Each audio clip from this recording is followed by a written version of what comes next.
Guys, sociology by Nitin Sangwan book నుంచి మనము next topic చూద్దాము. సో లాస్ట్ టైం మనం ఇక్కడ వరకు చూసాము ఇండియాలో ఎవరైతే స్కాలర్స్ ఉన్నారు, ఎక్కడ ఏంటి అన్నట్లు. So but the story of the birth of the discipline of the sociology is not so simple, and to understand the overall circumstances in which it was Born, many developments have to be juxtaposed together with a host of other factors which together created an environment conducive for its birth. So మనకి ఏంటి అంటే ఈ birth ఏదైతే ఉందో, sociology ఎప్పుడు వచ్చింది ఏంటి అనేది అది అంత సింపుల్ కాదన్నమాట. ఇది చాలా కాంప్లెక్సే దాన్ని అంటే స్టార్టింగ్ పాయింట్ గుర్తించడం అనేది. సో ఏంటంటే చాలా వేరియస్ థింగ్స్, అంటే దాని డెవలప్మెంట్స్ ఇవన్నీ మనము చూసుకొని ఆ వేరియస్ థింగ్స్ అన్నీ కూడా మనం కలిసి చదువుకొని అప్పుడు మనం డిటర్మైన్ చేయొచ్చు అనమాట. ఓకే, అసలు ఎటువంటి ఎన్వైరన్మెంట్లో ఈ సోషియాలజీ అనేది వచ్చింది అనేది.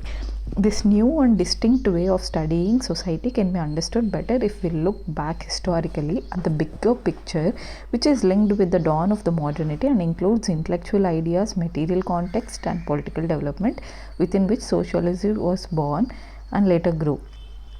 సో ఈ న్యూ అండ్ డిస్టింక్ట్ వే ఏదైతే ఉందో ఆ సొసైటీని మనం స్టడీ చేస్తాము. సొసైటీని స్టడీ చేయడమే కదా సోషియాలజీ అంటే. దాన్ని మనం బెటర్గా ఎప్పుడు అర్థం చేసుకోవచ్చు అంటే ఒక బిగ్గర్ పిక్చర్, అంటే ఆ హోలిస్టిక్ వ్యూ అనేది మనకు వచ్చినప్పుడు. హోలిస్టిక్ వ్యూ ఎట్లా వస్తుంది అని అంటే ఎప్పుడైతే ఈ మోడర్నిటీని, ఇంటలెక్చువల్ ఐడియాలిటీస్, తర్వాత ఐడియాస్, పొలిటికల్ డెవలప్మెంట్ ఇవన్నిటిని కనెక్ట్ చేసుకొని, లింక్ చేసుకొని తెలుసుకుంటే అప్పుడు సోషియాలజీ ఎట్లా, దాని బర్త్ ఏంటి, ఎలా పెరిగింది అనేది తెలుస్తుంది అనమాట. దీన్ని మనము బ్రాడ్గా ఎట్లా క్లాసిఫై చేస్తారు అంటే intellectual ideas. Enlightenment as a European intellectual movement especially in the late 17th and 18th century led by Montesquieu and Rousseau emphasized upon reason and individualism. So ఈ ఎన్లైట్మెంట్ పీరియడ్ అనమాట. ఎన్లైట్మెంట్ ఇంటలెక్చువల్ ఐడియాస్లో ఏవేవి అంటే first enlightenment period అనేది European intellectual movement జరిగింది.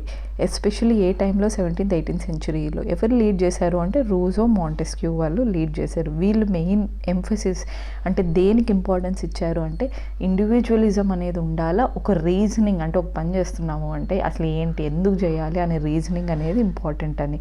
It had a great influence on emergence of the sociology to an indirect one. So డైరెక్ట్గా sociology పైన లేకపోయినా indirectly ఈ ఎన్లైట్మెంట్ మూమెంట్ అనేది ఇంపాక్ట్ అనేది ఉంది సోషియాలజీ పైన. తర్వాత Irving Zeitlin puts it in his ideology and the development of the sociological theory 1996 that early sociology development as a reaction to enlightenment. So indirect one కాబట్టి దీని గురించి ఎవరు మెన్షన్ చేశారు అంటే ఐర్వింగ్ అనే ఆయన దేంట్లో ఆయన బుక్లో మెన్షన్ చేశాడనమాట. ఎట్లా సోషియాలజీ అనేది ఒక ఎన్లైట్మెంట్కి రియాక్షన్గా జనరేట్ అయ్యింది, లేదంటే రైజ్ అయ్యింది అన్నట్లు. Early sociology has been a mix of enlightenment and counter. So బిగినింగ్లో మనకు సోషియాలజీ అనేది ఎట్లా ఉన్నింది అని అంటే ఎన్లైట్మెంట్కి ప్లస్ కౌంటర్ ఎన్లైట్మెంట్ ఐడియాస్ అనమాట. అంటే ఒకటి ఎన్లైటన్ చేస్తూ ఇంకొక పక్క ఎన్లైట్మెంట్ ఐడియాస్కి కౌంటర్ చేస్తూ కూడా డెవలప్ అయ్యింది సోషియాలజీ అనేది. Enlightenment thesis puts individuals at the centre stage. On the other hand for counter enlightenment proponents society was the most important unit of analysis. So enlightenment thesis అంటే ఏంటి, ఇండివిజువల్ని సెంటర్గా పెట్టి చూస్తారు. అదే counter enlightenment ideas ఏమి అంటే society ఇట్లా ఉండడానికి, for example like religion అనేది సొసైటీ ఇలా ఉండడానికి కోసం ఇంపార్టెంట్, అది కౌంటర్ ఎన్లైట్మెంట్ అనమాట. అదే ఇండివిజువల్ అంటే లైక్ ఈ రిచువల్ పర్ఫామ్ చేసే అవసరం లేదు అనేది, అంటే ఆ ఇండివిజువల్కి సంబంధించింది. ఇండివిజువల్ సెంట్రిక్, సొసైటీ సెంట్రిక్ రెండు డెవలప్ అయ్యాయి. Apart from this dialect enlightenment ideas of rationalism, empiricism, change orientation also affected early sociological thought. So enlightenment ideas ఏవైతే ఉన్నాయో రేషనలిజము, ఎంపెరిసిజము, చేంజ్ ఓరియంటేషన్ ఇవన్నీ కూడా సోషియలాజికల్ థాట్ని ఇంపాక్ట్ చేశాయి. In fact earliest form of sociological investigation, so మనకి earliest form of sociological investigation ఏది ఉన్నింది అంటే పాజిటివిస్టిక్ సోషియాలజీ అని అంటారనమాట. Had much to do with the enlightenment ideas of the rationality and scientific investigation. So positive sociology ఏంది అంటే దాంట్లో ఈ ఎన్లైట్మెంట్ ఐడియాసే తీసుకున్నారు. ఏవి అంటే రేషనాలిటీ అండ్ సైంటిఫిక్ ఇన్వెస్టిగేషన్ అనేది. Next Darwin's idea about organic evolution was another first ఇక్కడ చూద్దాం. బాటమర్ వచ్చేసి ఇంటలెక్చువల్ స్ట్రీమ్స్ ఇన్ సోషాలజీ గురించి ఏమన్నారు అని. According to TB Bottomore, the main intellectual streams that particularly influenced the emergence of the sociology or political philosophy given by likes of Montesquieu, Rousseau, etc. Philosophy of history, theory of organic evolution given by Darwin, movements for social and political reform like French Revolution, and development of method of the social survey. So బాటమర్ ప్రకారం ఏంటి అంటే Montesquieu, రూజో, తర్వాత ఈ Darwinian theories, French revolution ఇవన్నీ కూడా important అన్నట్లు సోషాలజీకి intellectual streams rise అవ్వడానికి. Darwin's idea about organic evolution was another dominant influence on early sociology thought, and many of the early social thinkers started to believe that society too evolves in a similar fashion as an organism do. So బేసిక్గా Darwinian theory ఏంటి అంటే organism నుంచి man అనేది evolve అయ్యాడు అనేది. So చాలామంది ఏం నమ్ముతారు అంటే సోషల్ థింకర్స్ కూడా సేమ్ దాన్ని అదే విధంగానే సొసైటీ అనేది కూడా ఎవాల్వ్ అయ్యింది అని. They were also convince that progress in knowledge of the society on lines of the natural sciences promise the solution to all social ills. So వీళ్ళు ఏంటి అంటే న్యాచురల్ సైన్స్ పైన మనకు ఒక అవగాహన, ఒక నాలెడ్జ్ అనేది వచ్చింది అంటే ఎగ్జిస్టింగ్ సొసైటీలో ఏవైతే ఎగ్జిస్ట్ అవుతున్నాయో సోషల్ ఈవిల్స్ వాటికి ఆన్సర్స్ కూడా దాని ద్వారానే దొరుకుతుంది అని. ఎగ్జాంపుల్ ఏంటి అంటే అగస్టస్ కాంటే వచ్చి ఆయన ఒక French scholar, consider to be the founder of the sociology. ఆయనని father of the sociology, founder of the sociology అని పిలుస్తారు. Believe that the sociology would contribute to the welfare of the humanity and it has to be approached as a scientific discipline. So Augustus Comte ఏమని చెప్పారు అంటే sociology అనేది welfare of the humanity కోసం చాలా use అవుతుంది. So దాన్ని ఒక scientific డిసిప్లిన్గానే కన్సిడర్ చేయాలి. These ideas reached a very mature stage in France which ultimately became the birth place of the sociology. ఈ ఐడియాస్ ఏవైతే ఉన్నాయో ఆగస్టస్ కాంటే అదే ఇది సోషాలజీ అనేది ఒక సైంటిఫిక్ డిసిప్లిన్గా ఉండాలనేది, అది చాలా అంటే మెచ్యూర్ స్టేజ్లో ఎక్కడ రీచ్ అయిందంటే ఫ్రాన్స్లో. అండ్ సో ఆ ఫ్రాన్స్ అనేది it became a birth place of the sociology. And Alexis de Tocqueville, Claude Saint-Simon, Augustus Comte, Spencer, Emile Durkheim became the face of the French sociology. So మనం already నిన్న చూసాం France నుంచి ఎవరెవరు ఉన్నారు అనేది. So ఎవరెవరు Montesquieu, రూజో కూడా మనకి ఫ్రాన్స్ నుంచి అనమాట. వాళ్ళతో పాటు ఎవరు అంటే Alexis de Tocqueville. So first Montesquieu, Rousseau వస్తారు. వాళ్ళిద్దరి తర్వాత మనకి సైంట్ సైమన్, తర్వాత కాంటే, తర్వాత టెకోవిల్లీ, తర్వాత డర్కైమ్, తర్వాత ఆల్థ్యూజర్, ఆ తర్వాత బాడ్రిలార్డ్ అనమాట. వీళ్ళు ఇన్ ఆర్డర్. సో ఇక్కడ ఉన్న వాళ్ళలో చూస్తే సైంట్ సైమన్ వచ్చేసి ఫస్ట్, దాని తర్వాత సైంట్ సైమన్ తర్వాత కాంటే, కాంటే తర్వాత టొకోవిల్లీ వస్తారు. అండ్ టొకోవిల్లీ తర్వాత డర్కైమ్ అనమాట, ఇమెయిల్ డర్కైమ్, స్పెన్సర్, వీళ్ళందరూ.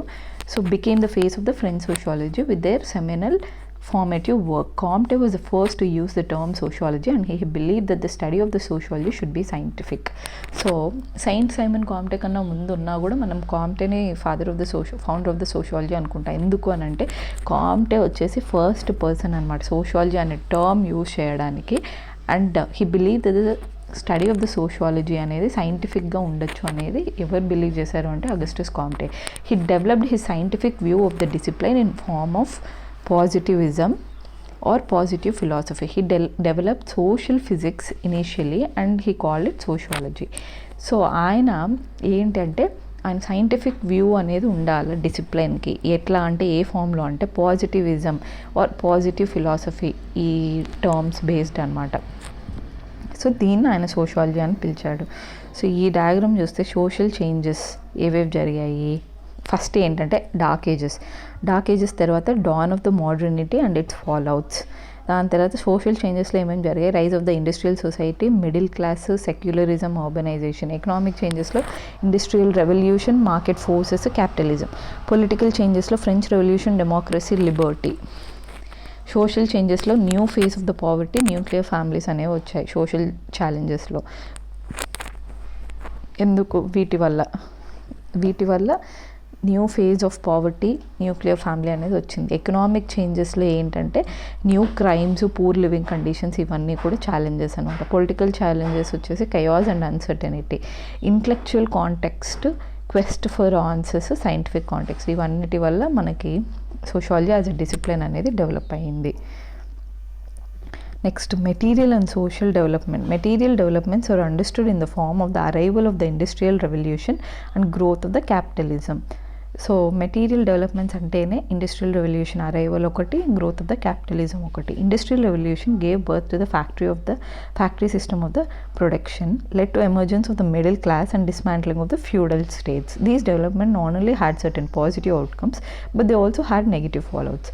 సో బేసికలీ మెటీరియల్ డెవలప్మెంట్స్ అవ్వడం వల్ల మనకి ఏమి అయింది అని అంటే ఇండస్ట్రియల్ రెవల్యూషన్, క్యాపిటలిజం అనేది బాగా పెరిగాయి అనమాట.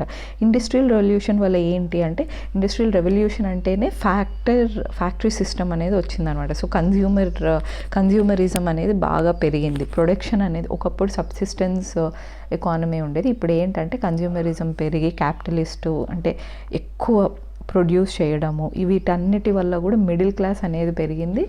And at the same time feudal class ఏదైతే ఉందో ముందు దాన్ని డిస్మాంటిల్ చేసేసారు, సొసైటీలో ఇంకా లేకుండా అయిపోయింది. These developments not only had, ఈ డెవలప్మెంట్స్ ఏవైతే ఉన్నాయో దానికి పాజిటివ్ అవుట్కమ్స్, ఇప్పుడు మిడిల్ క్లాస్ రావడము, కొన్ని సోషల్ చేంజెస్ ఉండడం, ఇవన్నీ కొన్ని పాజిటివ్ అవుట్కమ్స్ ఉన్నప్పటికీ సెక్యులరిజం ఇలాంటివి నెగిటివ్ ఫాలోఅవుట్స్ కూడా ఉన్నాయి. ఎందుకు అంటే పావర్టీ పెరగడము ఇవన్నీ.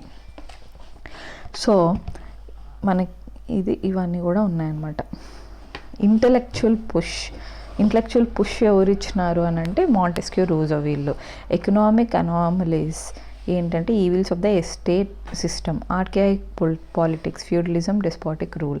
సో మనకి 3 థింగ్స్ ఫ్రెంచ్ రెవల్యూషన్ని లీడ్ చేశాయి అనమాట. ఏంటంటే ఒకటి ఇంటలెక్చువల్ పుష్ ఎవరు అంటే Montesquieu, Rousseau. Economic anomalies, evils of estate system, వీటి వల్ల.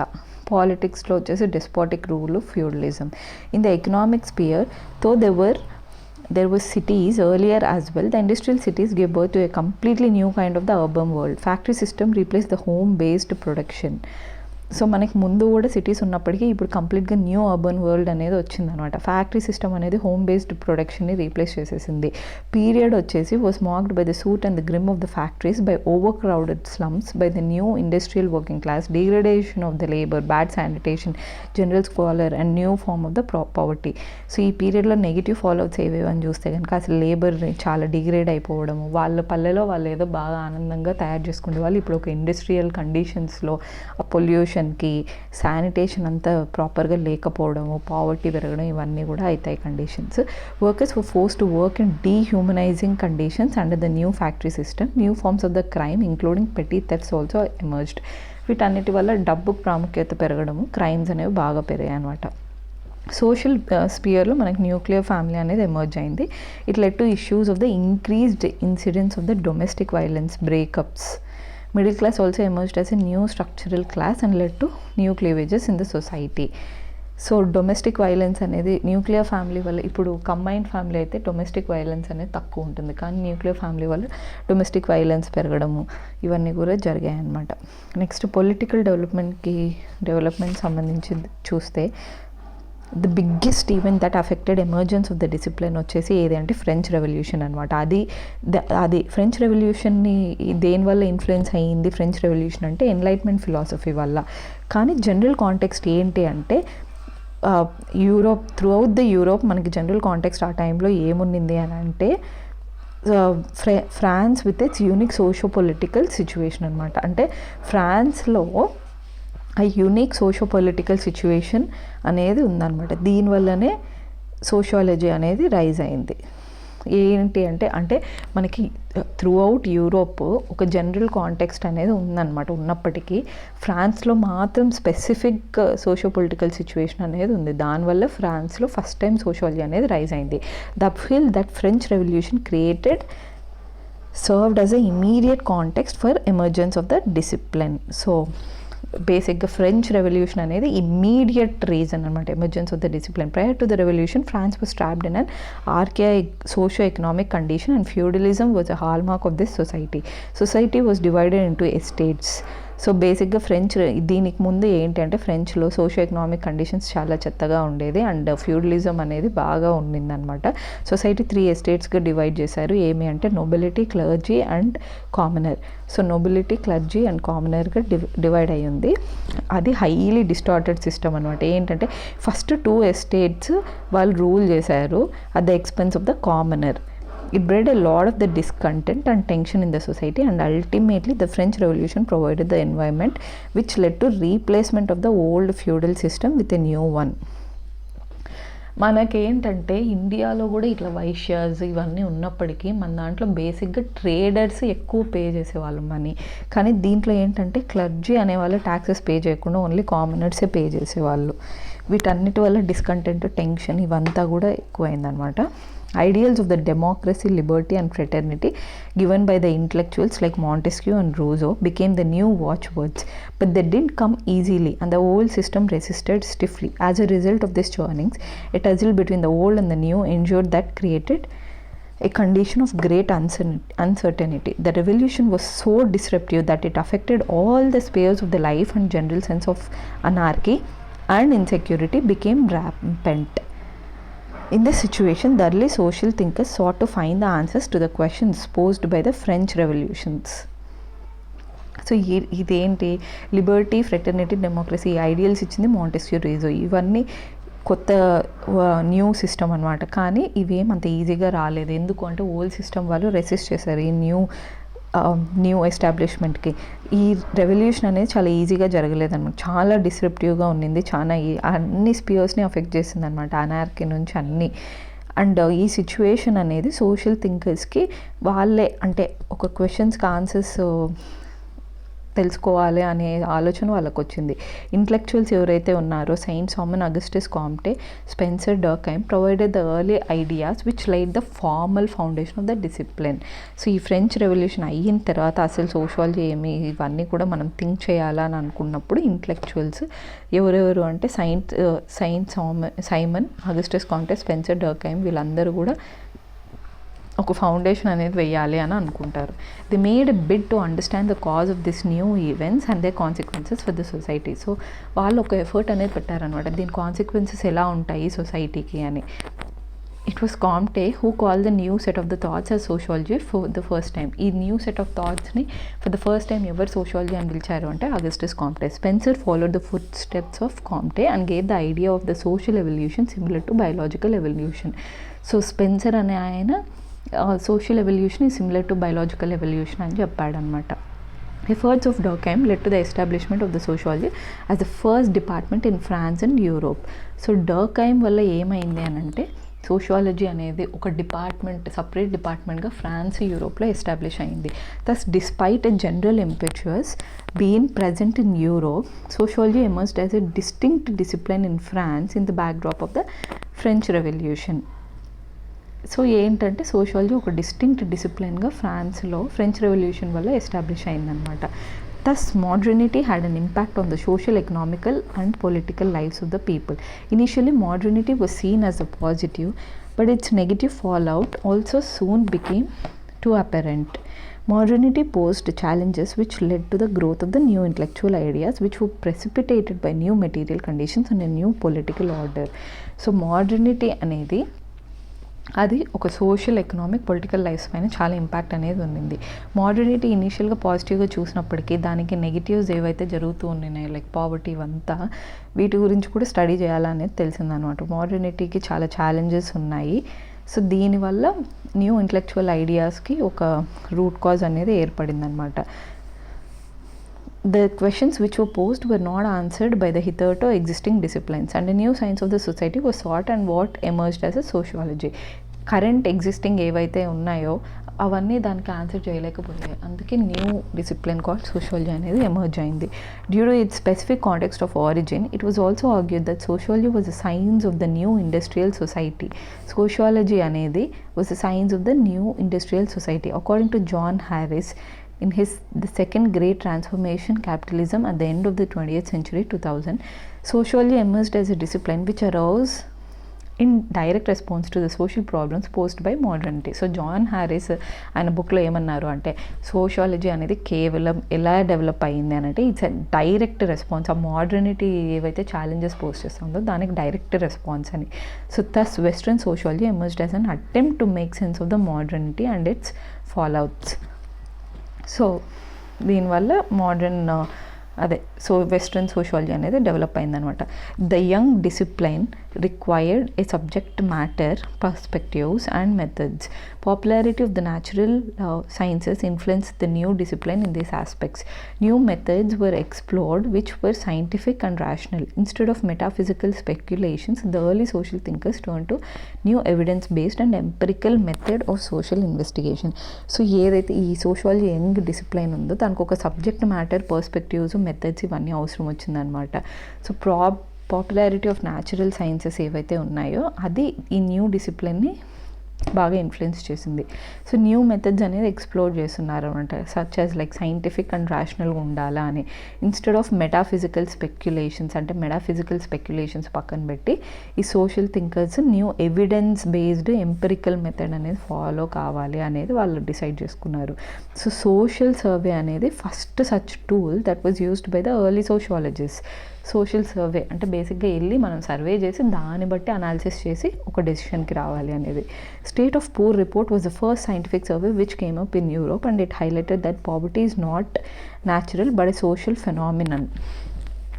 So state of poor report అనేది యూరోప్లో జనరేట్ చేశారనమాట. దానివల్ల తెలిసింది ఏంటంటే పావర్టీ అనేది న్యాచురల్గా పావర్టీ అనేది అకరెన్స్ కాదనమాట, సోషల్ ఫినామినా అనేది తెలిసింది వాళ్ళకి.